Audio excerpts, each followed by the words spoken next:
Jalar kom riwruok mar pinje mag Afrika Raila Odinga omedo yudo sir bang' jatend piny Guinea Bissau Umaro Sisoko siro dwaro mare mar kawo kar Musa Faki e yiero mar dwe manyien. E limbe mare mar odiechieng' achiel pacho kae, Sisoko nosingo mar goyo debe ne Raila e kind pinje mag Afrika ma Imbo. Jatend piny William Ruto oyango magi e kinde mane orwako Sisoko pacho kae e limbe mare mar ndalo achiel. Jafo marwa mar siasa Chris Owino miyowa mathoth.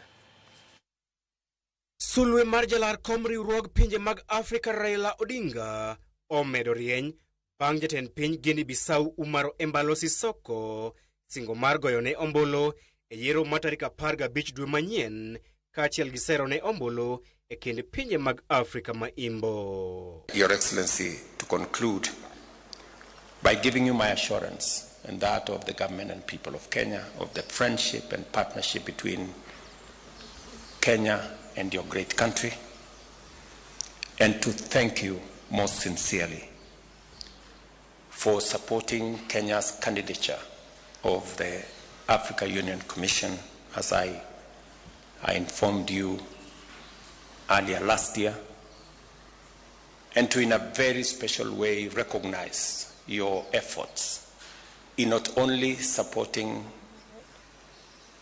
the Honorable Raila Odinga, but also canvassing support for him in Western Africa.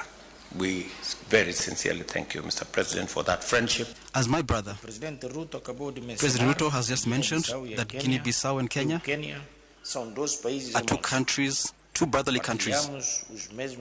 We share the same values and we want to achieve the same objectives, economic development and social progress. Piny Guinea kororiwore kod pinje mamoko mag Afrika ma Imbo kaka piny Ghana ma osewuok oko ayanga mar siro dwaro mar Odinga mar kawo kar Musa Faki. Mabiro e kinde mar Raila Odinga to ochwako campaigns mage e pinje mag Afrika ma Nyandwat kod Milambo ka odiochieng' ma kawuono campaigns mage odonjo e piny Mauritania. Ka oloso e kar jot maduong' mar jatend piny e bore Nairobi e limbe mare mar ndalo achiel pacho kae, Sisoko bende osingo mar siro chenro mar piny Kenya mar nyayo kwe e piny Sudan, Somalia kod DRC. Also, I can guarantee my brother and friend William Ruto that Guinea-Bissau, through myself, supports you and we want to reiterate our commitment to peace in South Sudan and also in Sudan.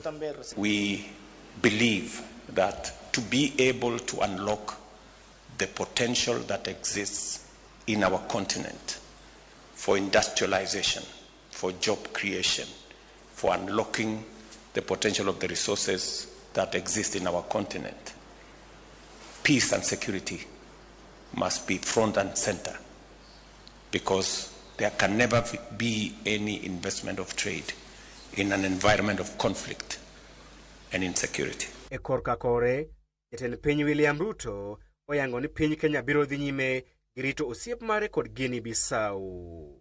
Kaluwore gi osiep maber e kind Nairobi kod Bissau, jopuonjre mag piny Guinea Bissau biro yudo tiegruok e mbalariany ma pacho kae e kit lony mar pur. We have discussed how we can provide opportunities as Kenya for students from Guinea-Bissau to benefit from the education facilities that exist in our country, in areas of agriculture, in areas of trade, in areas of tourism, and in other areas that Guinea-Bissau will share their requirements. Motelo ne mano, jolweny ma pacho kae opango parade moyiedhi ne Umaro Sisoko kaachiel kod miye luor maduong' mogik ma imiyo jatend piny kuom muochone risasi 21.